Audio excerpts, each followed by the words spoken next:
Cool. Yeah. Cool. All right. Should we accept everybody?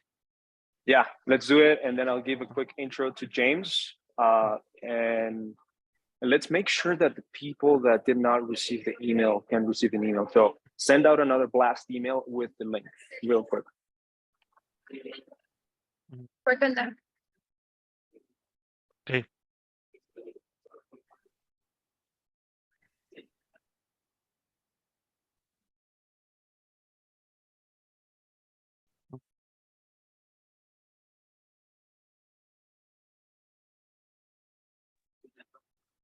Look at this, all these beautiful faces, at least the ones that are showing camera.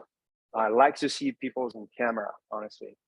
I like to see faces. I want to make sure that we're not bots. There's a lot of people that are bots.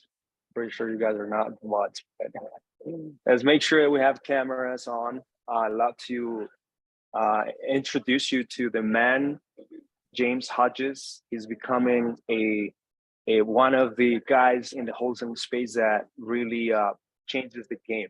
Okay, so I wanted to give you guys the recession-proof machine masterclass here. So hope that everyone that is joining just sits down, focuses on this, because obviously we already entered into a very a drastic economy change. So we want to make sure that we are all going in prepared and making sure that we do the specific tweaks that we do in our business for it. And James works with like hundreds of real estate investors as well. He's also a real estate investor and a wholesaler, also part of the SOP2 community. And that's why I wanted to give him, provide him with you guys, because with his systems and the way that he operates all his businesses, and he helps businesses scale, he's going to be able to do that.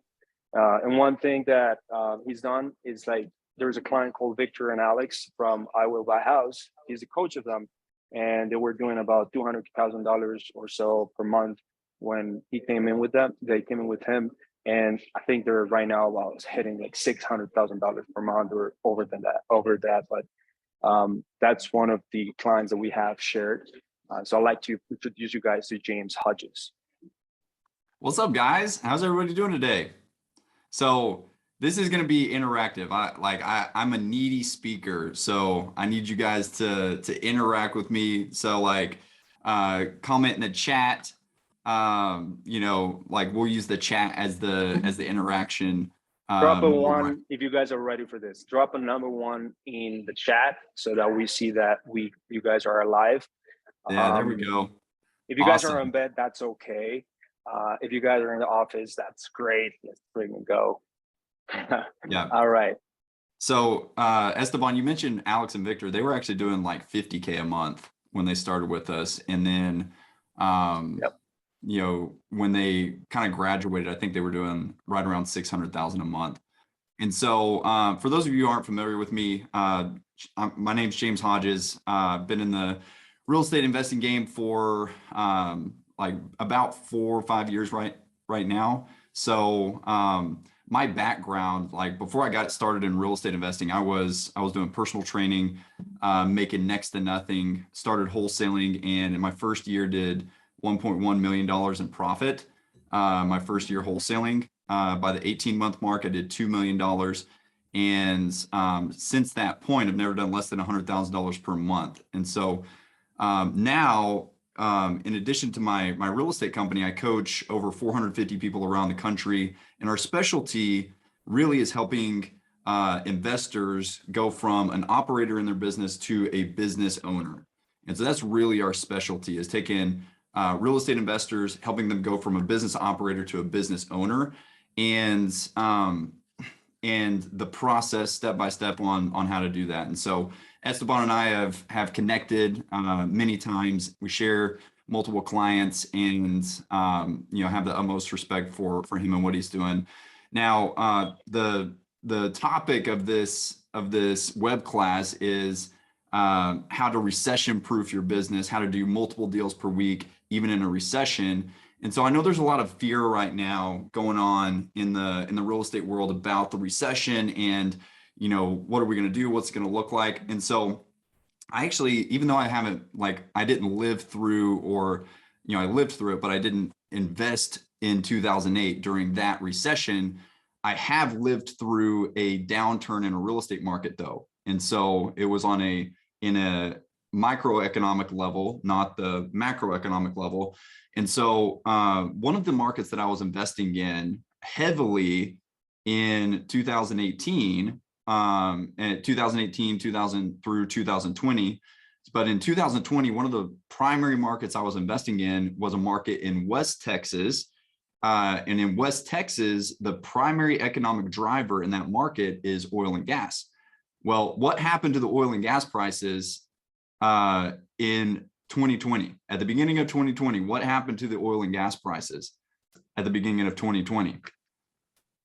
They completely tanked. Does anybody remember like what number, like how low the oil price got to? Like the cost per barrel. Do anybody remember how low it got down to in 2020, beginning of 2020? Somebody said 25. Any other guesses on how low the price per barrel of oil got to at the beginning of 2020? Somebody said 10. Any other guesses? So it was actually negative. Oil went negative for a short period of time in 2020. And so in this market that I was investing in, it was like pandemonium in this market. And this was, I mean, I'm doing over $200,000 per month at this time in this real estate market. And so I experienced a complete downturn and had to navigate this downturn in this real estate market. And so what happened was because like we're already in a correction in the real estate market. Have you guys that are wholesaling, even investing, like, have you guys felt the correction yet? Anybody felt the correction, like buyers starting to draw back, buyers starting to become more timid? If you've been selling to hedge fund buyers, a lot of hedge fund buyers have completely pulled back their amount of purchases that they're purchasing. Like some hedge fund buyers have completely stopped buying. Like I was talking to one of my clients yesterday, and she was selling to 5 different hedge fund buyers. 4 of the 5 hedge fund buyers that she was selling to completely stopped buying.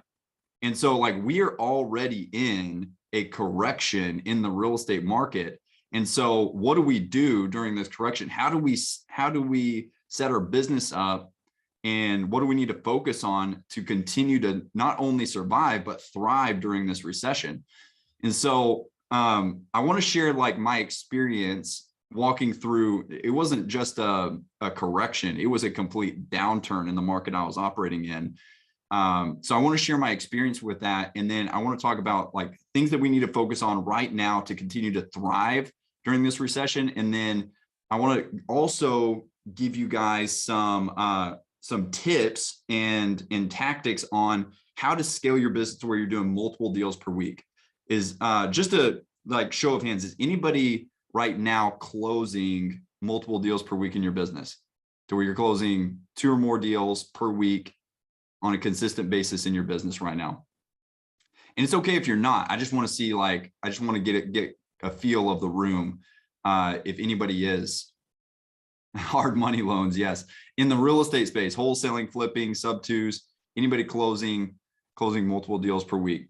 A couple of you guys, good. So for those of you who are not, that's like one of the places that lets us know that we've got true consistency and predictability in our business. I have a saying with our clients, like, if you're not closing at least a deal per week, we're not consistent yet. We don't have a really like super predictable, consistent business if we're not closing at least a deal per week. Because like it makes me like, it makes me like all itchy and cringy if my business isn't closing at least a deal in a week.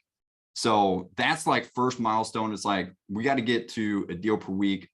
And then, let's talk about what needs to happen to get beyond a deal per week to where you're closing multiple deals every single week. So as far as the recession goes, as far as the downturn, the correction that we're experiencing right now, When I was in West Texas, primarily operating there, when oil went negative, we had a couple of interesting things that started happening. Number one, almost all of the buyers completely stopped buying.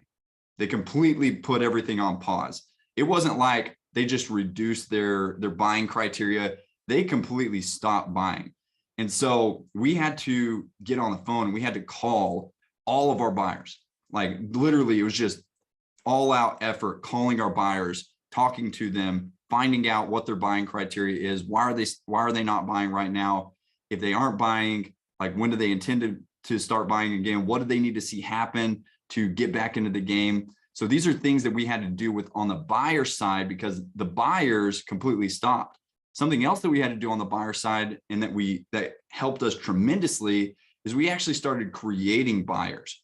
We actually started reaching out to our networks, talking to people who had funds sitting in IRAs, 401ks, retirement accounts that they would like to put to use and that had always wanted to start real estate investing but didn't know how. So we created buyers by educating them on the process of buying rental properties or flip properties, connecting them with hard money lenders, connecting them with general contractors. Literally, we created buyers that were not buyers previously.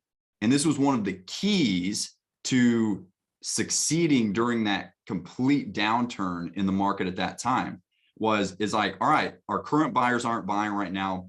Let's create buyers that were not previously buyers. And there's guys like companies like Keegley, they literally have teams. They have a team of people that is focused on outreach to high net worth individuals like doctors, people who own luxury cars. They literally have a team that sit in a room that all their job is to reach out to high net worth individuals to cultivate buyers out of thin air. So like Keegley, one of the keys to their success is like their focus on constantly building the buyers list. Well, that's the time that we're entering into right now. The time that we're entering into right now is that we have to intentionally focus on building the buyers list almost as intentionally as we focus on acquiring new seller leads. So everybody focuses on marketing for sellers. Like that's a given. Everybody on this call, you focus on marketing for sellers. Now we're entering a time where we have to focus almost as intentionally marketing for buyers. So like gone are the days where we can just like get a property at 85% of ARV minus repairs, blast it out, and it's just like a feeding frenzy. Like we have to be more intentional on the disposition side of the business if you're wholesaling. Now, if you are buying subject to deals, if you are flipping properties, we have to adjust our buy box because the ARVs that existed 3 months ago are not the same ARVs that exist right now. And so we just have to adjust our buying criteria if you are purchasing the properties yourself. If you're wholesaling, we've got to adjust to our buyers' buying criteria, but also we've got to be intentional creating buyers, new buyers added to our list on like every single week. That needs to be like, so for our business, that's one of the key metrics that we're focusing on right now on a weekly basis. How many new buyers are we adding every week, every single week? And do we have active marketing campaigns going out to bring in new buyers every single week for the wholesaling side? So show of hands, how many of you guys are the like 50% or more of your deals are coming from our wholesale deals? Like 50% or more of your deals are wholesale deals. Post a 1 in the chat if 50% or more of your deals are wholesale deals. So good majority of you guys. So with that being said, like for you guys who are like a good portion of your income is coming from wholesaling, the disposition side is where the money's made in a down market. In a correction, that's where we've got to focus because there's going to be and I'm going to talk about on the seller side in just a second because there's a couple of phases that happen on the seller side. But right now is the time to really focus on marketing for more buyers because this is going to determine whether you thrive or you're barely surviving during a down market. And if the market continues to trend down, it becomes even more important. The more of a buyer's market it becomes, the more important your buyers list becomes, because buyers here in the next coming months, if it continues to trend down, there's going to be more and more opportunities just on the market that they can go get themselves. So as a wholesaler, we've got to have more buyers who have eyeballs on our property specifically, who create more demand for our properties. So that's on the disposition side. Now on the seller side, there was a couple of phases on the seller side. So on the seller side, the first phase, and some of you are probably experiencing this right now, the first phase on the seller side is denial. Denial that their house is no longer worth what they thought it was worth. Anybody experiencing that right now? Like right now in today's market? That's what we're experiencing right now, because the market has just recently started to shift. And so the sellers, because it's been such a hot market for the last 2 years, the sellers have become accustomed to, their neighbor across the street sold their house for this much. First day, they had multiple offers on the house. So they've been hearing these stories for the last 2 years. And now that the market has shifted, they're in denial that that's no longer the case, that that's no longer reality. And so what we're having to do now is we're having to actually educate the sellers on the reality of what's happening in the market. So a couple of numbers and metrics that we like to present to sellers is like the inventory numbers. So like how many houses are on the market right now versus 3 months ago. Because what we tell sellers is like, they have a price in mind a lot of times, what they're wanting to get. What we're having to tell sellers right now is like, look, I could have given you that price 3 months ago, but now here's what's happened in the economy. That we're in a recession. Like it's not it's no new news that we're in a recession. Like we're in a recession economically. So like we're in a recession because of that. Here's what's happened in the real estate market. And like with the real estate market, look at the number on the inventory side, like how many houses are on the market right now today versus 3 months ago. So in Phoenix, Arizona, for instance, 3 months ago, there was like 2,000 houses on the market. And now it's like 10,000 houses on the market. It's insane. Like how much higher the inventory is right now versus 90 days ago. So those are numbers, but like the more facts and evidence that you can present to sellers, the better it's going to help you pull them out of denial. And eventually, like the buyers are going to become less fearful, and the sellers are going to realize that they missed the boat. Like they missed their opportunity to sell at that astronomical price. But phase one is they're going to be in denial, but we have to educate them on what's happened in the economy and how that's affected the real estate market, and how we can no longer offer prices that we were offering 3 months ago. Another thing that you can use to your advantage on the seller side is the fact that we're trending down. We're not trending up, we're trending down. So today is the highest price that you will be able to offer that seller, period. This is the highest price you will be able to offer the seller. If you come back next week, it's going to be a lower price. Like this is something that needs to be communicated when you're dealing with sellers, because you can actually use this downturn to your advantage in getting a deal and getting them to sign quicker, because we actually have a downward trending market right now. Every day, more and more properties are getting listed onto the market, meaning it's inventory. The inventory numbers are rising, meaning the longer that seller waits to sell, the lower the price that they're going to be able to get. So today is literally the highest price that you will be able to offer them. And it's like, if they sell 3 months from now, like who knows what that, and like, this is the type of energy that you need to bring to the to the seller appointments or the seller phone calls if you're doing virtual. It's like, I don't know what it's going to look like 3 months from now. It could be 20% lower what I could offer you 3 months from now. So today is the highest price I can give you. If you want this price, we got to get this thing done today. So those are a couple of tips just on as far as like a downturn. But outside of that, guys, the business principles remain the same. The business principles remain the same, because like all we're doing is like it's just supply and demand has shifted a little bit. There's more inventory on the market. Houses are sitting longer on the market, but there's never been a market ever where nobody's buying. Ever. Like there's never a market where nobody's buying, where nobody's investing in real estate.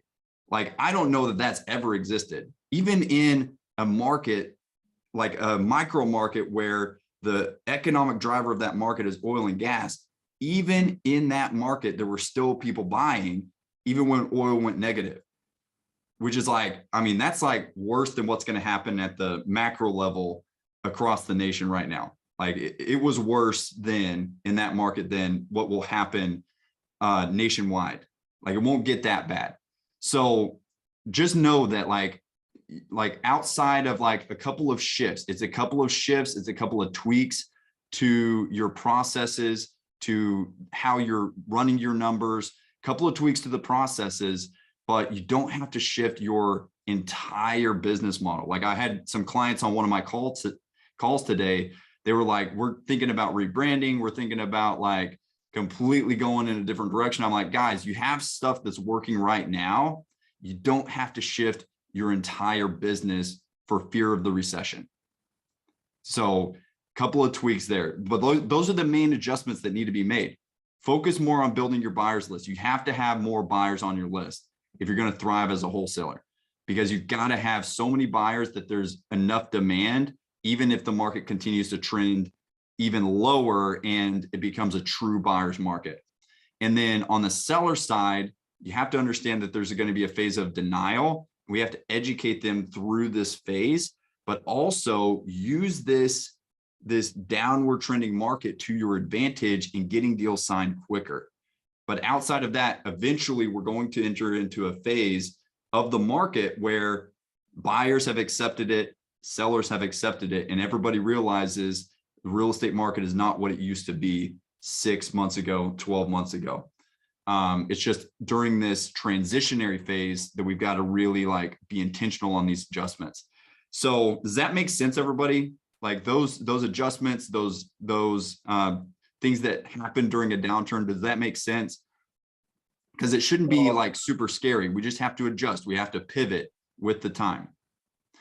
So now, you will go ahead. You're saying that the two elements that need to be during the transition phase is utilize scarcity and urgency that that sellers need to understand of what's happening in terms of selling their home or getting what they want. Is that right? Yeah. So on the seller side is, obviously we have to adjust our buying criteria. If you're buying the properties yourself, you're probably buying at like 70%, sometimes 75% of ARV. Like if you're keeping the property, if you're wholesaling, you've got to really communicate with your buyers to find out what are they buying at, because wholesaling is all like your customer on the wholesaling side is your buyer. That's your customer. Like you're selling your product, which is the house you get under contract, to your customer, which is your end buyer. And so it's all about what the customer wants and needs. And so you got to find out what your customer wants and needs, which is your end buyer. Find out what are they buying at, because that's the most important thing for wholesaling. If you're keeping the property, what are you comfortable, like what level of risk are you comfortable with? Most of the time, like 70, 75% should put you in a good position. Because like, it's not going to, I don't think the market's going to like completely fall off a cliff. Like we have higher inventory rates, but like, it's not like the prices have completely fell off a cliff. So for the most part, you guys like should be okay at like 70 to 75%. So, but on the seller side, we've got to educate them on why we can't offer them what we could have 3 months ago. Got to educate them, but also use the recession as an advantage in getting deals signed quicker. that urgency, that scarcity, because like the prices that you can offer today legitimately are the highest prices that you will be able to offer for the foreseeable future. So everybody on board, makes sense there? Awesome. So I want to give you guys some strategies, some keys in scaling the business and things that we focus on to help people to scale no matter what's happening in the market. These are business principles that allow you to scale your business to multiple deals per week. Because again, like the key to really scaling is getting that consistent, predictable deal flow. And so first thing, in order to get to multiple deals per week that we focus on is getting inbound marketing channels coming in. You guys are all clients of Esteban. So obviously Esteban's helping you guys with inbound channels. And we also combine that with a combination of inbound and outbound. So the inbound channels get motivated seller leads coming to us to sell their house, and the outbound leads, the outbound marketing provides control over the lead volume. And so if we want to get to multiple deals per week, one of the principles that I teach our clients is focusing on the Moneyball metric inside of your business. Anybody familiar with the term Moneyball? Anybody familiar with that? Comment in the chat if you're familiar with the term Moneyball, like, and what that means. And so there was a movie about this that had Brad Pitt in it. It's a great movie. It's called Moneyball. And the principle of the Moneyball came from the Oakland Athletics baseball team. And so at that time in history, I don't remember what years that was, but at that time, the Oakland Athletics had a really low budget comparatively to the big time Major League Baseball teams. So like the New York Yankees, the Boston Red Sox, these teams that are like the LA Dodgers, like the teams that are making it like to the playoffs consistently, the Oakland Athletics were not able to compete with them because their budget was significantly lower. And so what they discovered was if they were going to be able to win more games, they weren't going to be able to attract these rock star players, this rock star talent. They had to find a different strategy in order to win more games.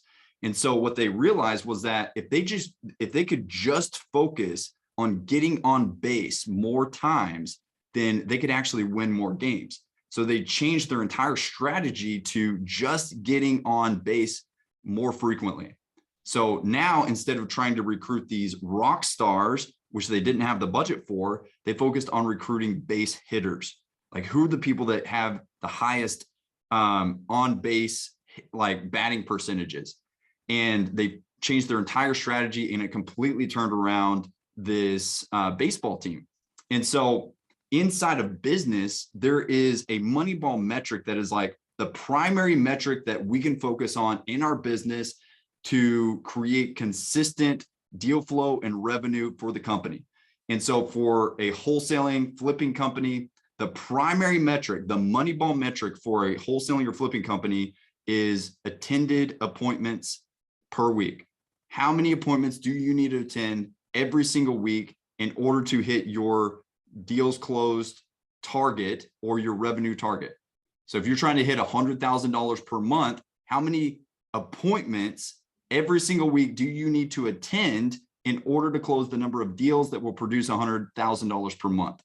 So instead of just focusing on $100,000 per month, we actually shift our focus, because $100,000 per month is a lag indicator. That is a byproduct of the lead indicators that will produce that result. So we shift our focus, our intention every week. Our main focus is, how do we produce the number of appointments needed every single week in order to produce $100,000 per month? Because if we hit the number of appointments, then we're going to hit our result as a byproduct. And so what the outbound marketing channels allow us to do is take full control over the lead volume and appointment volume. So if for whatever reason, the inbound marketing channels, even though like it's part of our formula, like we want to have the inbound channels, even though we want to utilize those and maximize them, the outbound channels provide a lever where we can just turn the dial at a moment's notice and increase lead flow. And so it's both. It's a combination of both. And so because Esteban mentioned Alex and Victor, when Alex and Victor started working with us, they were doing about $50,000 per month. They were only using inbound marketing channels exclusively. And they took their inbound marketing channels to like, I want to say like $80,000 to $100,000 per month. And they just maximized their inbound marketing channels. I mean, they were spending a lot of money on inbound channels. They were doing everything like pay-per lead, PPC, Facebook. I mean, literally like across the board, they were maximizing inbound marketing channels. Once we helped them add outbound marketing channels and really scale up their outbound teams, they went from like 100K to 500K per month. Literally like completely revolutionized their business. And so we want to maximize inbound. It's crucial for the business because those are going to be some of the most motivated sellers that you're going to get. But the outbound provides the control, and the marketing, the purpose of the marketing is to help us hit the Moneyball metric. So if we shift our perspective, shift our lens to where, like, what's the purpose of marketing? Purpose of marketing is to produce the number of appointments that we need to close the amount of revenue that we want in the business each month. And so now our marketing department, the sole focus is, are we producing our Moneyball metric every single week? If not, we got to make adjustments. And so that's the focus that we have on the marketing side. I believe that it's like vital that we have inbound and outbound for that reason, because it allows for control in hitting that Moneyball metric. And if you hit that, you're going to be able to hit your goals. So second like pillar that we focus on optimizing is the sales processes. So number one, we've got our cash offers, which is wholesales, flips. So with our cash offers, we want to have a standardized, systematized process that's followed on every single deal. So we don't have an actual sales process that's followed on every single deal. We're going to have deals fall through the cracks. Second thing, especially in a downturn that we're experiencing right now, as we're experiencing this shift in the market, I believe that multiple exit strategies is imperative to thrive during this market. So one of the things that we're training on heavily right now is adding in novations and subject twos to equip our clients with being able to offer novations and subject twos at a minimum, so that with every deal they approach, they have at least 3 offers that they can give, at least 3 offers that they can bring to the table. Because if you've got a seller who's like really holding on to this price, maybe it doesn't work as a wholesale deal, but you could probably do a novation deal on it. And I want to show you guys, I have a calculator that literally spits out a novation offer. And this just illustrates the power of novations. Are all of you guys familiar with novations? I should have asked that. Are all of you guys familiar with novations? Let me rephrase it. Is anybody not familiar with novations? Comment in the chat if you're not familiar with what a novation is. If you're not familiar with that, comment no in the chat if you are not familiar with novations. So what novations allow you to do, novations allow for you to sign a contract, a purchase agreement with a homeowner, and essentially list that property on the retail market to find a retail buyer. And so you're tapping into the retail market. You're tapping into buyers who are going to buy that as their homestead, as their residence. And so what it allows you to do is tap into these retail buyers who are going to use an FHA loan, VA loan, conventional mortgage. And so these buyers, because they're not buying it as an investment property, they don't need that built-in profit margin. They don't need the built-in equity, so they can pay more for your deals. Now, there's 2 ways that you can do a novation. You can do an as-is listing with a novation, or you can do a novation fix and flip where you're actually getting the property under contract, putting in renovations into the property, and then listing it retail, all without having to close on the property. So you don't actually have to close on it with hard money lending or private money. Like, you just get the property under contract, do the renovation, list it retail. Both of them are completely valid strategies. Both of them work. Now, I want to show you guys a calculator, because in a downturn, subject twos and novations are going to be imperative to capitalizing on more of these leads that are already coming in, especially these inbound leads that you're getting in from the PPC and Facebook advertising that Esteban's helping you guys with.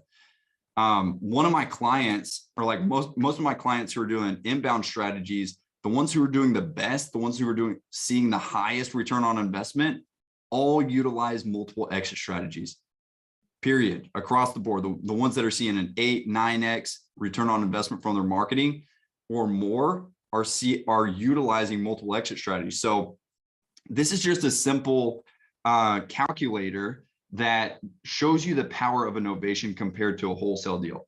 And so what we've got here is we've got a property that's got an ARV of $300,000. The total repairs needed $30,000. Desired novation profit, let's just say it's $30,000. That's our average that we're seeing on novations. And let's say your desired wholesale profit is $20,000. I mean, you could even take it to $15,000 if you wanted to, just to like show you even more power, like how much more powerful it is. So with a novation, actually, I'll start with a wholesale. So like with a wholesale, you got 300,000. If you're at 75% ARV minus repairs, which is like what a lot of buyers are buying at or lower, here's what we're looking at for a wholesale offer. If we're at $30,000 in repairs, that puts, and then we calculate a desired profit of $15,000 as our assignment fee. That puts our max allowable offer at $180,000. $180,000 for a wholesale offer. Now, same property. Let's say you go for a novation, same property, 300,000, you got 30,000 in repairs, puts you at an as-is value of 270. And then we calculate, we do flat fee listings whenever we're listing with novations. So we calculate the buyer's realtor fees and the closing costs, puts it at about 5%, $30,000 profit on the novation. That puts our novation offer at 226. 226. So that's $46,000 higher than a wholesale offer on the same house. How many of you guys have leads sitting in your CRM right now that if you offered them $46,000 more for their house, you could actually go get that deal right now? Comment in the chat. How many of you think that you have leads sitting in your CRM right now that if you offered them $46,000 more, that you would probably be able to get the deal? Like, it's almost guaranteed that if you're bringing in leads, especially inbound leads right now, I'm seeing this a ton with inbound leads that are coming in through PPC, through Facebook, that there's a ton of novation opportunities right now in the inbound leads, with the inbound leads. I mean, it's like crazy how much opportunity there is. If you just added one strategy, like, you could completely revolutionize your business just by adding this strategy. Because like, how many situations are we in every single week where offering $46,000 more could be the difference in getting that deal versus not? Because the buyer or the seller very well may be patient enough to wait 60, 90 days to be able to get almost $50,000 more. That's life-changing for a lot of these sellers, truly. So this is one of the things that we're really focusing on, is equipping ourselves with other exit strategies. Novations and subject twos are the primary ones that we're focusing on, just for simplicity purposes, to not add too much complexity to our business. And so if you guys want this calculator, I'm happy to share this calculator with you. Like, you're welcome to access the calculator. So anyway, that's the second pillar that we're focusing on.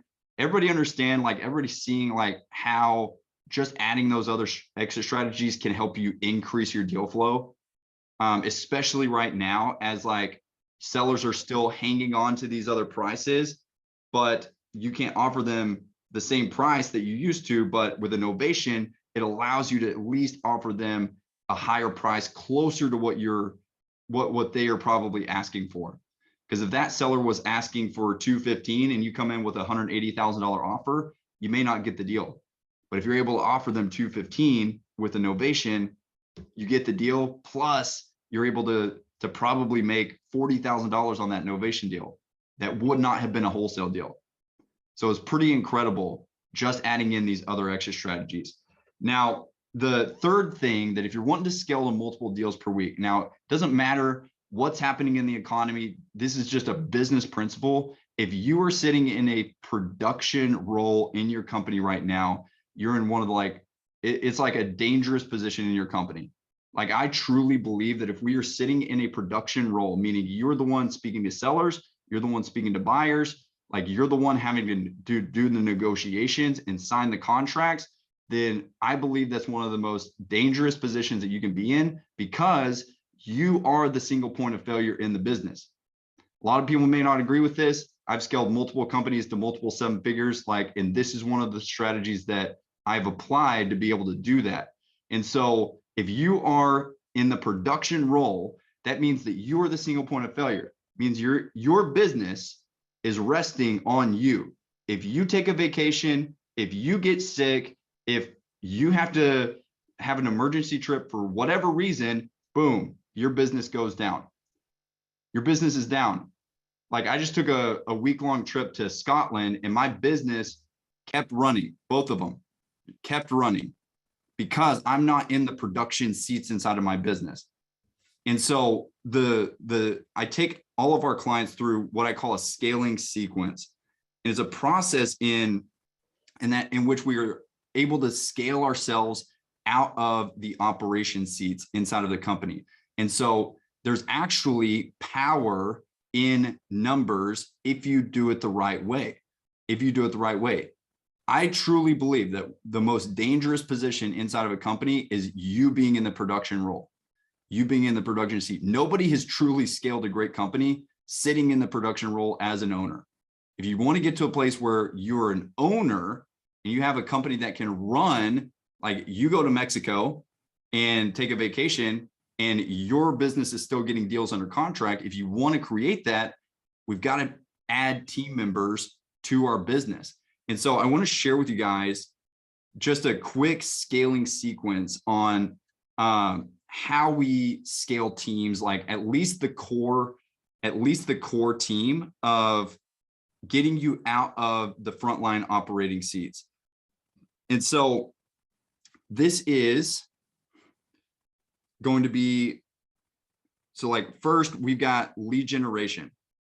I'm going to come up here. We've got lead gen. So you got marketing. We've got to get to a place where we've got leads coming in every single day without us having to be the driver behind that. So like, even if you're doing texting, if you're doing cold calling, if you're the one doing the texting, if you're the one doing the cold calling, then we've got to get out of that. We've got to create leverage inside of the marketing department so that we have enough leads coming in every single day to get consistent appointments coming into the business. Once we have scaled ourselves out of lead gen, now we go to the lead management position.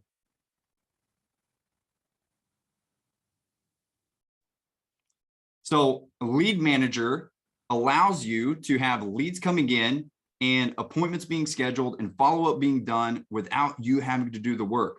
So at this point in the business, we have leads coming in, we've got appointments being scheduled without us having to do the work. So if we're wanting to create, Esteban, talked about like doing multiple deals per week, adding multiple deals per week to your business during a recession. If we want to get to where we're doing multiple deals per week, we can't be in the production seats. Like, there's no way we're doing multiple deals per week consistently in the production seats in our company. So we've got to get to a place next where we've got leads coming in, appointments being scheduled without us having to do the work. So once we've got a lead manager in place and they're stabilized, now we go back into marketing and we scale the marketing. Our goal is to break the next department in the company. So we have gotten to a place where we have too many leads to where we can't handle all of the leads. So now we got to get a lead manager.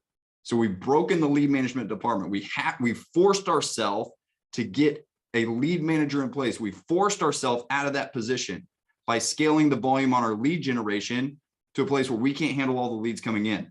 Now we've gotten out of the lead management and we've got a lead manager who is handling all of those leads that are coming in.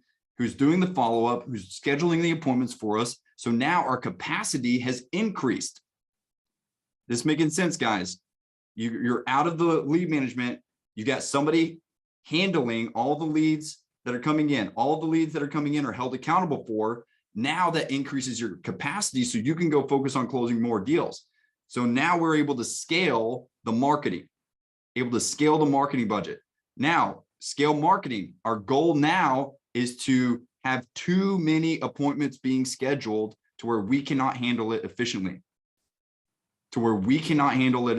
So now we go to acquisitions. So we go to acquisitions.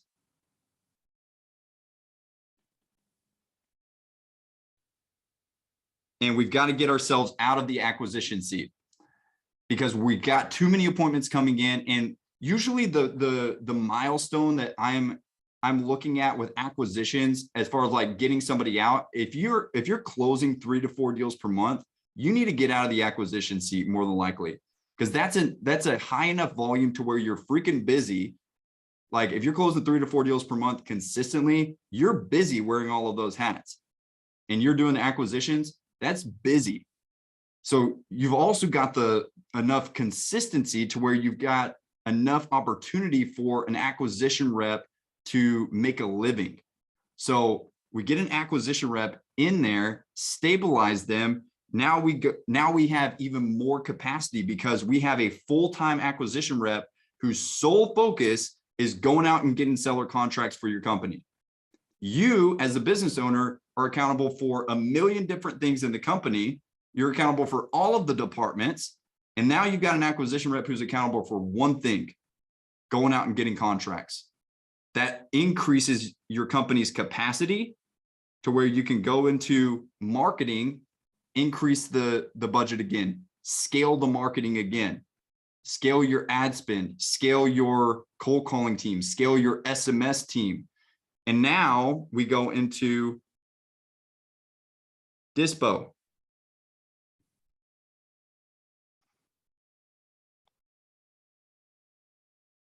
And these last two, you can do it interchangeably. The first 3, I recommend in that order specifically, because each piece will increase the capacity of the business. At this point, you're going to be really, really busy because you're going to have an acquisition rep getting 1 to 2 contracts per week at this stage of the business. Now you're going to be really busy selling those deals, and you've got transaction coordinating. So you've got another department up here, which is TC. What I would recommend to do is have TC outsourced to an outsourced TC company. There's some really great TC companies out there. Constant Close is a good TC company. You've got Atlas TC Services is a really great TC company that you can completely outsource your TC to, your transaction coordinating to. But then we've got to get Dispo. So TC, you don't have to have a full-time TC yet. So that's why we focus on getting disposition rep in place, stabilize them. That's going to increase your capacity again. And then let's get a full-time transaction coordinator in place. And then we repeat the process. And so now, once we're going back through this process, now we're getting multiple lead managers, we're getting multiple acquisition reps, we're getting multiple disposition reps, and you can literally repeat this process over and over again to scale up your team. But this will get you out of the frontline operating seats. This will get you to a place of freedom. Like when I got to this place in my business, I was working like 10 hours per week just with this core team, doing $200,000 per month with a team of 5 people working 10 hours per week in the business. That's a pretty high level of freedom in the company. But at this place, this is a place where you can truly start to scale. This is where you really start to scale, because now you can work on the business as the business owner. You're working on the business. You're not producing for the company. You're leading the company. You're leading the company as the leader. You're a manager. You're not even like truly sitting in the CEO role, but you're sitting in the manager role and you're leading the company. And now you can scale so much faster because each one of these people is focused on one thing when they wake up. They have one role in the company that they're focused on. So they have way higher capacity in that respective department than you ever will as an owner. I've never seen an owner that's good at follow-up. I've never seen an owner like that can, like, when you have an acquisitions team and they're doing this full time, like there's no way you're going to be able to keep up with the amount of contracts because you can't go on that many appointments. Like you can't go on that many appointments every week. And so, but this process will get you out of the frontline seats and then you can truly start to scale. So I want to open it up, guys. Any questions that you guys have about anything that we discussed? All of that makes sense. Does that Question? Yeah. Before I ask, I like for people to, if you guys kind of like saw a little bit of value or a huge amount of value or just value at all, like drop a 1 in the chat. I want to see from you guys. And if you guys have a question as well, after you drop the number 1, I want you guys to put the question in chat so that James actually can cover it. But I have a question for you, James. When you were saying that we have the second part of this, the second pillar right now, adding these other strategies like sub 2 innovations to our offers, would they mean that we can wholesale, for example, sub 2s and give it to other buyers, don't necessarily keep on the properties, so that, for instance, keeping properties, it also takes effort and sacrifices. Totally. So what do you think about that? Yeah, you can absolutely wholesale a sub 2. Like if you put together a subject to deal, because like right now, what's happened with interest rates, guys, like interest rates still suck. Like that's part of what has caused the downturn in the real estate market is interest rates are through the roof right now. So if you can structure a subject to deal to where you've got a subject to deal at 3% interest, 3.5% interest, and you present that deal to a rental buyer and say, hey, I've got this deal, 3.5% interest rate.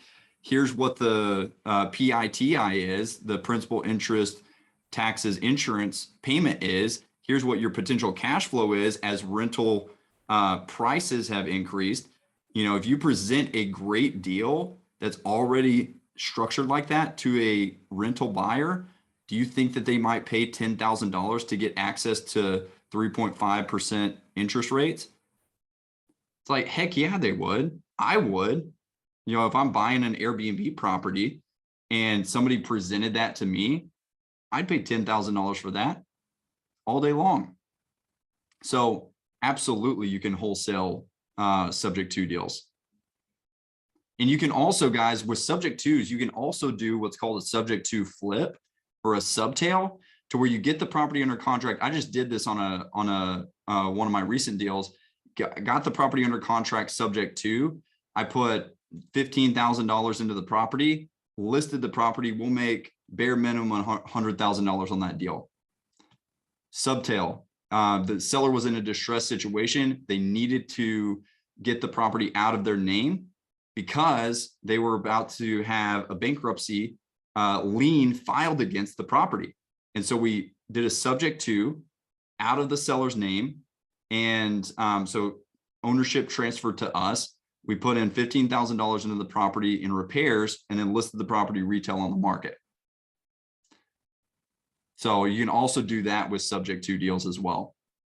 James, for the innovations calculator thing that you had, where are you going to be able to drop it? And if you drop it, do you think that, I think a lot of people have a lot of questions for you, or like might be interested in like, just learning about how to implement all these 3 pillars during the recession.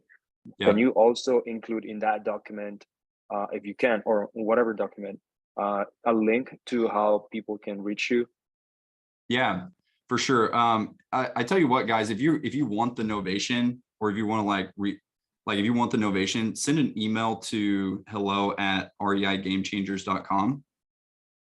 And we'll not only get you, so I just typed it in the chat right there, hello@reigamechangers.com. You know, and that will, like, we'll give you the novation calculator. And if you have any other questions for us as well about like any of the 3 pillars, like you can also communicate with us that way. And you guys, like you have full freedom to reach out to me on like Instagram, or, I've got a Facebook group as well that you can reach out. But like, if you want the novation calculator, send an email to hello@reigamechangers.com, and then, we'll send that over to you and answer any questions that you have as well. Perfect. And we also had a podcast episode where we talked about great things. So, for example, Cameron, you just asked the question about it. I think that that episode will give you great nuggets for it, because it's a huge topic, like how to scale correctly. Some questions, how some people actually here asked like, hey, like I don't know how to compensate like these roles, and like how does that go? Yeah, so that's a great question. So as far as like VAs go, like so I actually use for our like lead managers, I actually use one of Esteban's, I think Esteban's a partner in this company, but remotelatinos.com. We literally just hired a lead manager through them. We're paying that lead manager $6 an hour, and they're phenomenal. Like they're really good. So that's a tool that you guys can use for lead managers. You can also use them for like SMS VAs.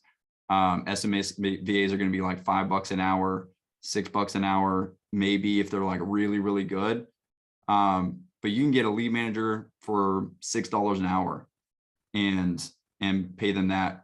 We pay bonuses as well. So we're paying a $100 bonus whenever a deal closes that the lead manager set. And then acquisitions, I do a tiered commission structure with acquisitions. So I do a base salary between $2,000 and $2,500 base for 90 days. And then I go straight into a tiered commission structure for acquisitions. And so the tiered commission structure is, and they have a commission structure as well for the first 90 days. It's just they also have a base. The base goes away after 90 days, and then they go into straight commission, and that's 10, 12.5, 15% based off of the amount of revenue that they generate for the company. And then, transaction coordinating is usually like a small base. It might be like $1,500 base plus $200 to $300 per closed transaction. Sometimes even a little bit higher than that. It's just all about the on-track earnings for that position.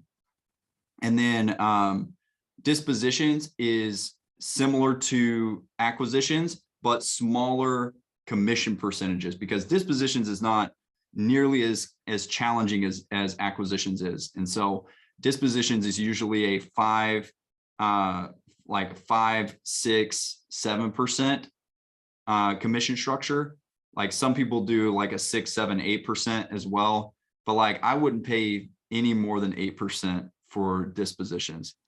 It's just like you don't need to pay them 10% or more on disposition side. It's just way easier when you've got an asset, which is a buyer's list that they can just blast properties to. All they're doing, they're basically like almost an order taker on dispositions. They do have to be able to hold their ground, but it's not nearly as challenging as acquisitions. So those are just like some high level overviews. I've got literally like multiple hours worth of training on like comp structures and building the team, and because you've got different skill sets inside of your business. You've got production skill sets, and then you've got team building skill sets, which is like interviewing, recruiting, hiring, training, onboarding, ongoing management.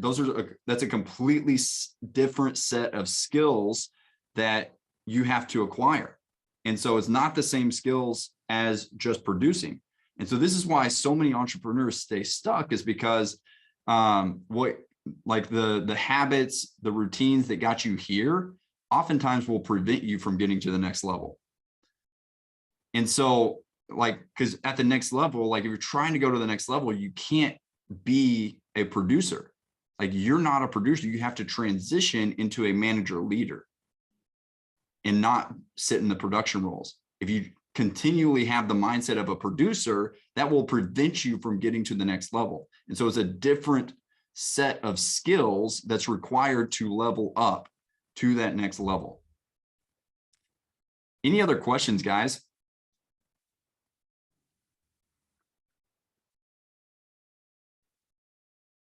Yeah, we did a pretty long podcast that you can see on YouTube there. I think Esteban just dropped that into the chat. Any other questions that I can cover for you guys? Cameron asked, how do you scale correctly in the first steps? What do you mean by that, Cameron? Can you elaborate on that a little bit?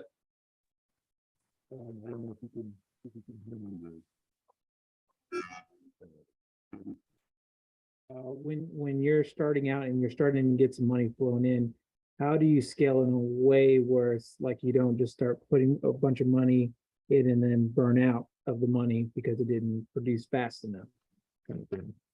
Yeah. So that scaling sequence the scaling sequence that I just showed you guys, that order will help prevent you like putting in too much money and not seeing a return. So it's like the first thing that you want to create is leverage inside of the marketing department. And so like you guys are with Esteban, so you got leads coming in inbound. So it's like you want to scale that up to where you can no longer handle the leads coming in. And then at that point, so like you should have consistent deals that you're closing at this point, like by yourself. Like you need to be closing deals by yourself first and have some like cash reserves in the bank. Don't go like spend these deals. Like if you're newer, don't go spend the deals. Like reinvest that money into your bank so that you have a war chest built up a little bit to where you can redeploy capital into marketing and people. And then like, as soon as you've got at least like 5 leads per day. So like I hired my first lead manager. When I closed my first 3 deals, it was like $30,000. I hired my first lead manager right then and never looked back. And that lead manager is going to produce so much value for your company because now they are accounting for every lead that comes in. Every single lead that comes in is held accountable for because that lead manager is on top of it. And their number one role in the company, their number one responsibility is maintaining the money ball. Their number one KPI that they're held accountable for is number of appointments scheduled. So if you have somebody full time, and guys, if you're paying $6 an hour, that's $960 per month. $960 per month that you can have a full-time lead manager on your team that's going after every single lead that comes into your business and who's doing long-term follow-up as well. So like I had one of my clients who brought on a lead manager, brand new lead manager. They set 3 appointments that, or they set several appointments throughout the weeks, but 3 deals closed as a direct result in the first 2 weeks that lead manager was onboarded, just from the lead manager doing follow-up on leads that were already in the CRM. So like 3 deals in the first 2 weeks, just from follow-up, from leads that were sitting in the CRM. And so this is like the power of a lead manager. And so like if you get your lead generation scaled up to where you've got consistent deal flow, even if you close 3 deals and you can afford $960 a month, because like if you have $3,000 set aside that you can just set aside for a lead manager budget, you're going to get an ROI from that lead manager, period. If you're teaching them the right KPIs that they need to hit, if you're teaching them the right SOPs that they need to be held accountable to, like if you're training them properly, that lead manager will produce a significantly higher ROI than you're investing in them. I mean, like how long would you need to pay a lead manager to not see an ROI? That's like if they produce 1 deal in like 15 months, they've already produced a positive ROI. One deal in 15 months. So it's like a no-brainer to get that person onboarded. And then, you know, that you having lead generation outsourced, you having a lead manager in place, and yourself should be able to get to 3 to 4 deals per month. At that stage, now we start looking at getting an acquisition rep. Does that make sense, Cameron? Yeah. So it's taking it one step at a time. You know, first, marketing, making sure that you got marketing outsourced to where you got deals leads coming in every day. Then once you got like at least 5 leads coming in per day, and you've got at least $3,000 that you can set aside for a lead manager salary, now get a lead manager in place. The sooner you get a lead manager in place, the better, because, you know, they're just going to help you close more deals. Yeah, No I doubt. think one of the issues I had was I scaled too fast in the beginning. And so Yeah. I had to scale back down, and then I'm trying to, you know, do better this, you know, going forward. So I was just trying to have that right balance. Yeah, I scaled too fast in the beginning too. You know, I was in my first year. So my first 8 months, like at month 8, I was in, and this is from starting from scratch. I was in 4 different markets, and I had a team of 14 people starting from ground zero. So I totally understand scaling too fast. And I also understand like scaling back and then scaling again the right way. And so that's part of how like this scaling sequence came about, is because I scaled the wrong way, and you know, things got out of control, and I ended up having to scale back to go forward. Yeah. Yeah. Dustin and Shanna asked, when doing novation, do you recommend owner being moved out during reno, or does that complicate things? If you're doing a renovation, it's probably beneficial to have them out. And like, typically if we're doing a renovation, I want them out of the house ideally. And so you can do some things to incentivize the deal with the novation. You can pay their moving costs. You can pay for their mortgage payment if you're doing that. And you can like incentivize the deal that way to help you get the deal. But yeah, typically I like them out of the house if we're going to do the renovation, unless it's just super light renovation.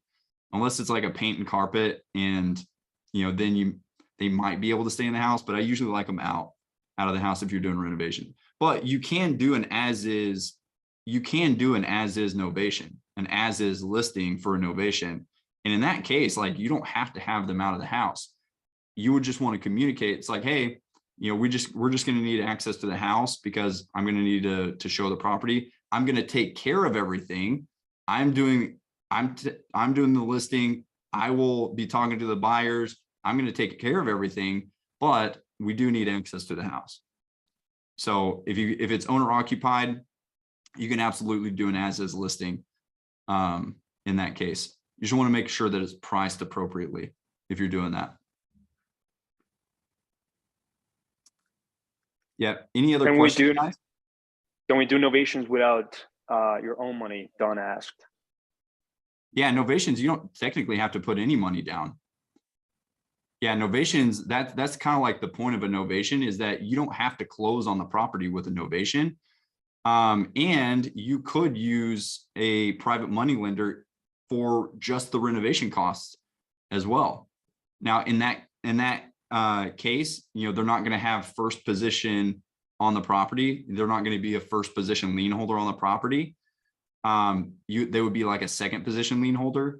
So, yeah, I mean, but you can absolutely use a private money lender for the rehab costs on a novation deal if you are putting repairs into it. You don't have to put repairs into it. One of my coaches, who's also a friend of mine that works for my company, he did over $350,000 last year in novations. All of them were owner occupied, and he did not renovate any of them. Now, we've got some renovation experience, so like we've renovated some, but like you don't have to renovate any of them. And that was $350,000 additional added to his business. So it was like he did $1 million last year, and $350,000 of it was novations that would not have been deals with just a wholesale. They were owner occupied and he did not put any work into the property. Zero money invested. If I could have a minute. Yeah, go for it. So kind of where we are in our business is I actually just signed up with Esteban. Today we went live. Cool. We're doing 5K a month in marketing. We're starting out at 2,100, a month, and then I think second month we're going up to 25. Altogether we would like to be around 5K a month in marketing. My background is, I'm a GC by trade. Yeah. We, currently have holds, we have an Airbnb and things like that, but we are trying to scale to where we have, not to where we have, but my partner, Samuel, he actually was a Hessel Media guy before, and he's the one that referred me. And my wife's a realtor, his wife is a realtor, to where, we're talking about this lead gen and building this business, because I think our plan is to merge together, after, a couple months. So the way we're set up is that I'm technically the owner and he is my acquisitions manager. So, we're skipping the lead management, which he's kind of doing. He's wearing a lot of hats, Yeah. he's doing lead management, he's doing acquisitions, and then I would be helping on the dispo. And I think we could scale really quickly, and that's what's kind of frightening, that we have so many people in place and we have so many different strategies that we could offer these distressed sellers, sellers, is that we have novations, we have sub 2, we have list of property, and we also have cash offer, and then owner finance. So we have a lot to offer these people, and with these strategies, I'm afraid that in a time like this that we could scale quicker than what we're really prepared for.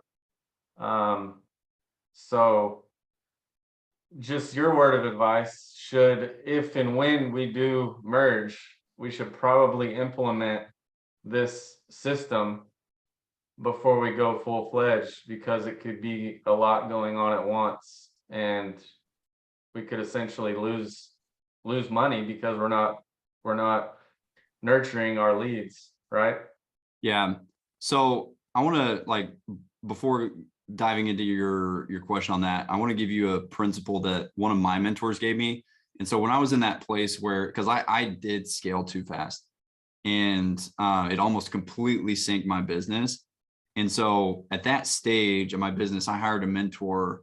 His name is Frank Kern. He's like one of the top marketing consultants in the country. And I was working with him one-on-one, and he was evaluating my business. And he was like right off the bat, he's like, I'm going to give you a principle that, he said, every single time I've obeyed this sequence, he said, it's worked out for my business. He said, every single time I violated this sequence, it hasn't worked out.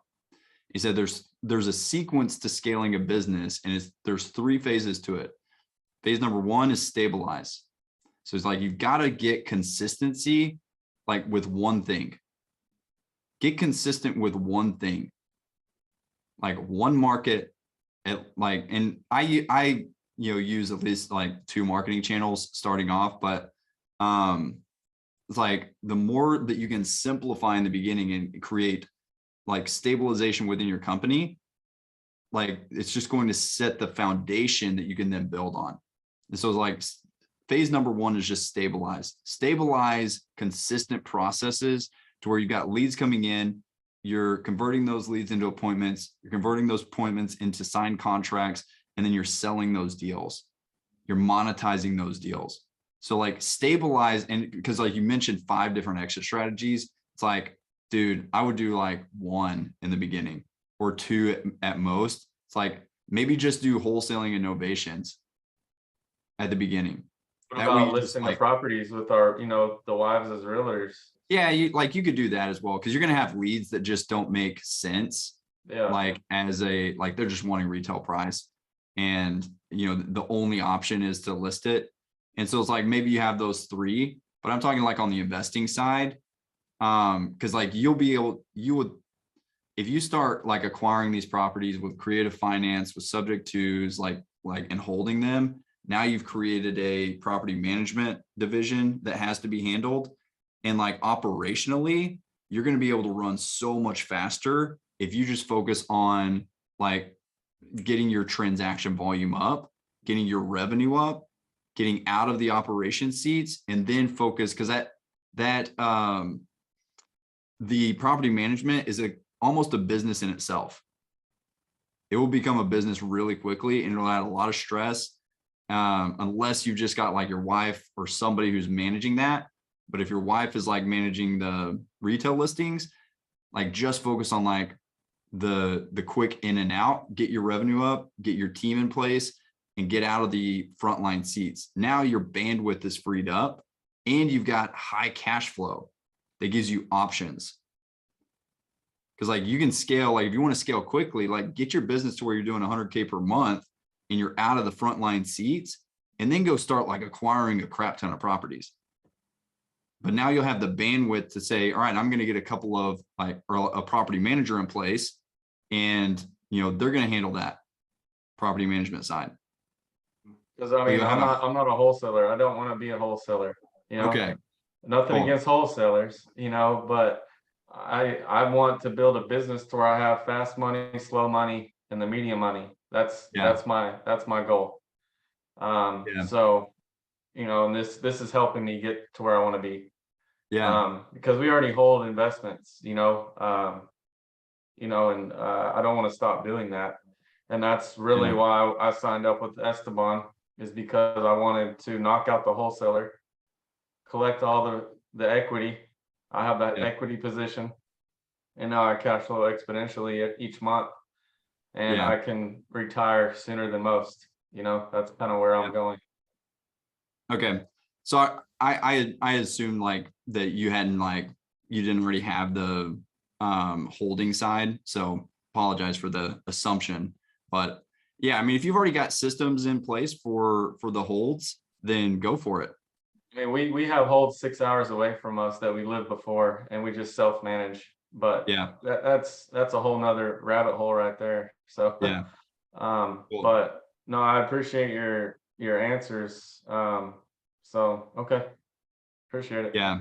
But I mean, that formula has worked really well for me, for my clients, is like stabilize, optimize, then expand. Okay. And like the fewer things that you're focusing on at one point in time, especially as you're scaling a team, the faster you're going to be able to scale. Okay. And so like that principle is like what my mentor was trying to get across. So it's like stabilize first, then optimize, like get it to where it's like truly humming, and like you're really maximizing your ROI, and then expand. And so expansion can look like expanding into other exit strategies. It can look like expanding into other markets, expanding your team. Like expansion looks different, and there's multiple forms of expansion, but that sequence of stabilize, optimize, expand has never done me wrong. And then, Frank, who was my mentor, he basically said like it's never led him astray if he followed that. But every time you violate it, like things get crazy really quick. Yeah. So, any other questions, guys?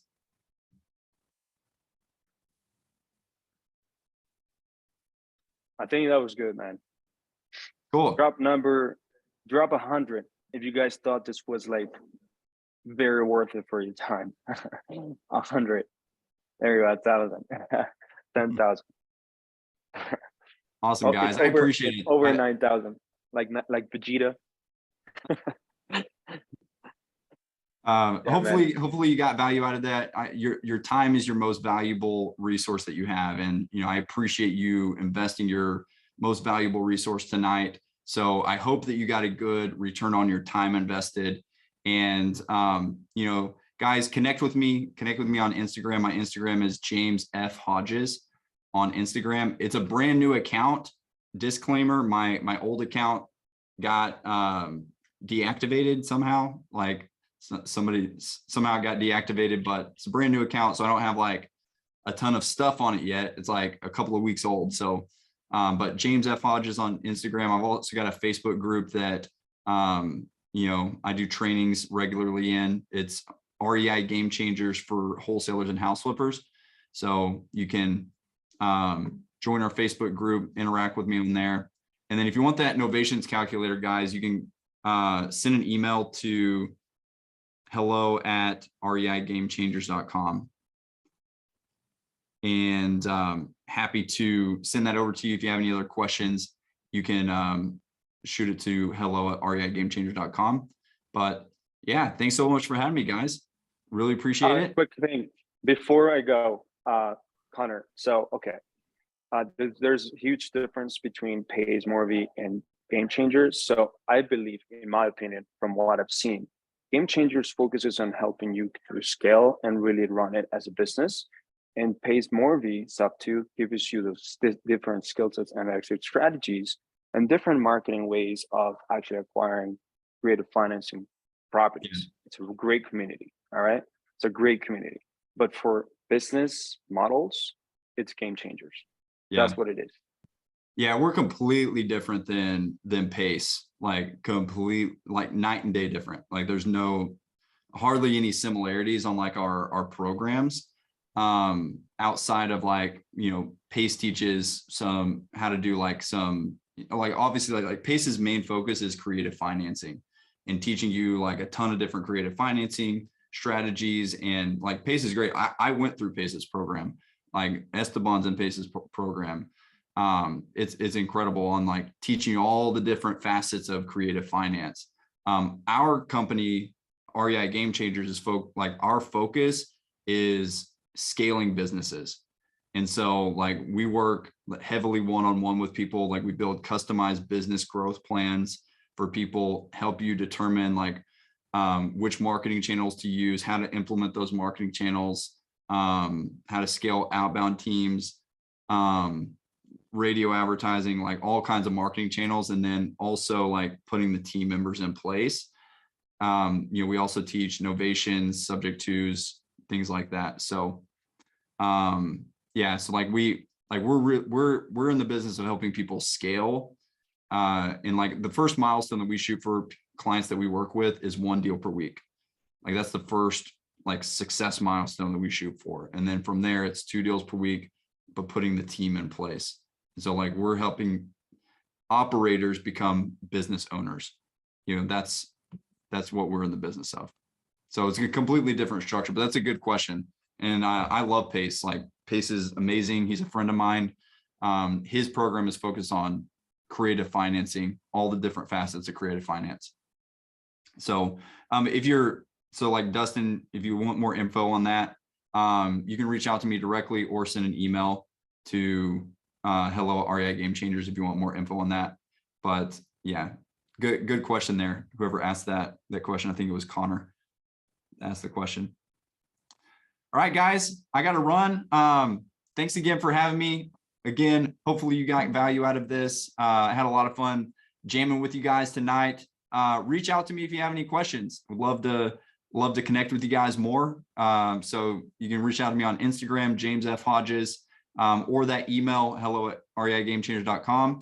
And we'd love to connect more with you guys. But you guys have an incredible evening. God bless you guys. And you know, hopefully we'll get to do this again in the future. So Esteban, thanks, brother. Appreciate you, man. Thank you, man, so much. Have a good one. All right, we'll see you guys. Y'all have a good one. Take care. Bye. Take care, everyone.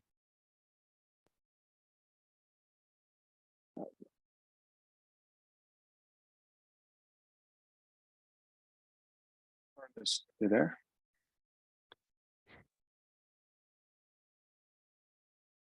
Okay. Yo, Katie joined. That's the bond. What's going on, Dustin? How Nice you to meet doing, you, man. man? Nice to meet you, man. Yeah, Welcome to the family. yeah, man. guys are getting- We went live today, so we'll see how it goes. And then you know Samuel Flores, right? He's Yeah. with Blue Star. He's the one that referred me to you. I love Samuel, man. The guy went last year. I remember when he was just kind of starting out on the business, and that he went in and did the commitment on it.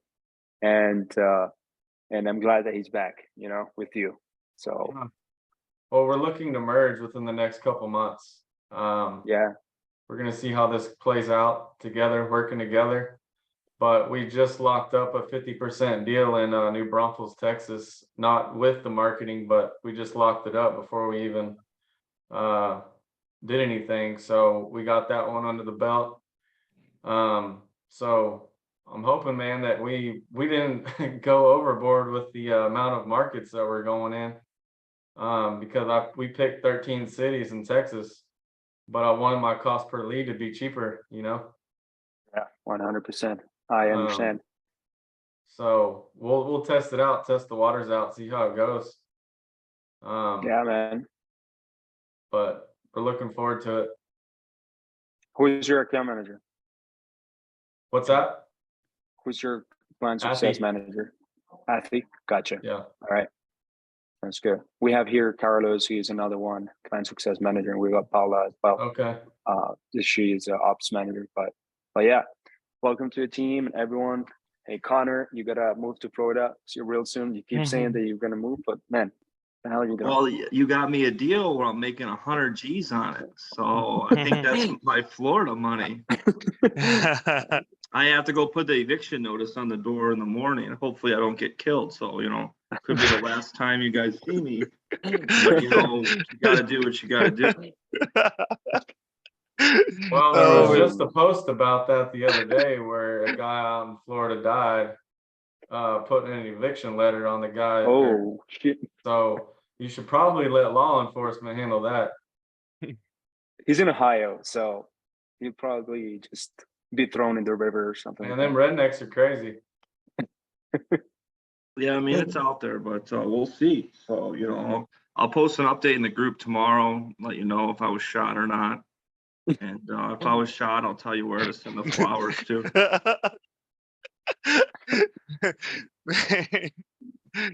Oh my All right, God. guys. All right, have a good one, guys, and hope that you liked it. Okay, Awesome content, man. I'll talk to you soon.